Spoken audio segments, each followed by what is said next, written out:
Bonsoir à toutes et à tous. Comme tous les ans, depuis 14 ans, les Sarabandes ont encore une fois tenu leur promesse de l'humour, de l'émotion, un peu de politique aussi parfois, mais surtout un concept qui depuis toutes ces années est au cœur du festival. Une idée simple qui tient en un mot, le bonheur. Pourtant, tout avait bien commencé.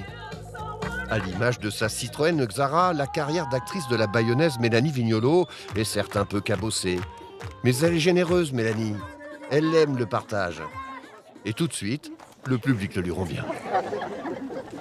Bon alors voilà, le premier mouvement par exemple. Mais Las Vanitas, ça devient très vite très troublant.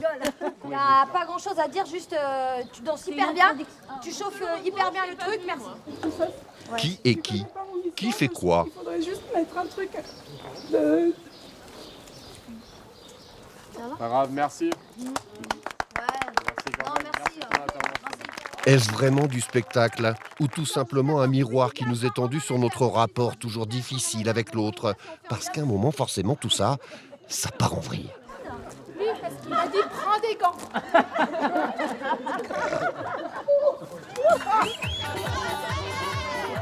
Pas de happy end, vous l'imaginez bien, avec la compagnie Chris Cadillac. C'est trash, drôle, émouvant, perturbant pour tout dire.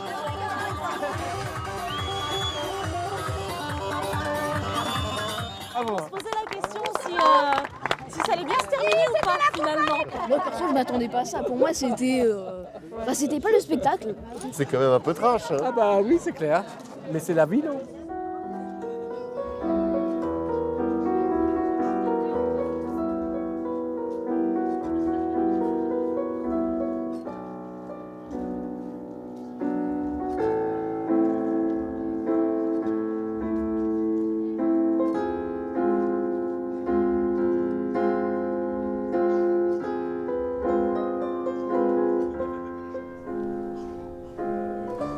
Dans le paysage culturel français, les Sarabandes est un des rares festivals à offrir une telle place aux plasticiens et plasticiennes.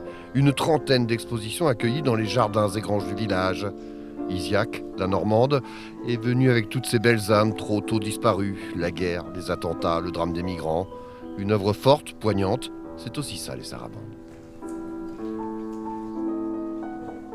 Il y a tous les publics qui viennent et bon là ils sont un peu habitués quand même parce que ça fait longtemps que les Sarabandes existent donc ils ont l'habitude de découvrir des formes d'expression différentes. Mais c'est vrai qu'ils peuvent être déroutés par les choses qui sont proposées, ce qui est intéressant aussi, quoi. Il y a des très beaux échanges, il y a des gens qui sont très émus et moi du coup ça m'émeut beaucoup. Et puis il y a des gens qui s'interrogent, c'est très intéressant de les regarder et regarder en fait.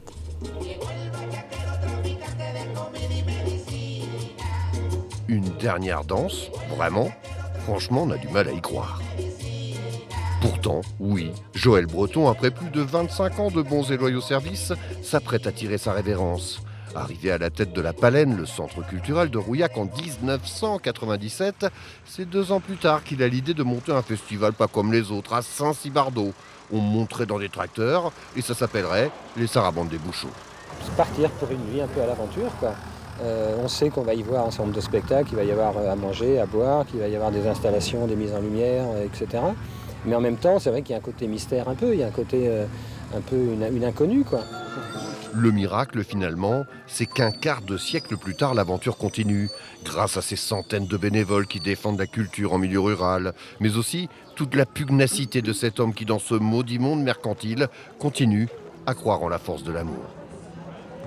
Ça fait 25 ans et ce qui est sans doute le plus sympa dans tout ça et le plus intéressant, c'est que y a des gens qui ont disparu évidemment depuis 25 ans, mais il y a les enfants qui sont là ou les petits-enfants qui prennent la relève petit à petit, quoi. S'il y a un truc essentiel là-dedans, c'est d'être le plus bienveillant et le plus empathique possible et le plus important, c'est de s'aimer, quoi.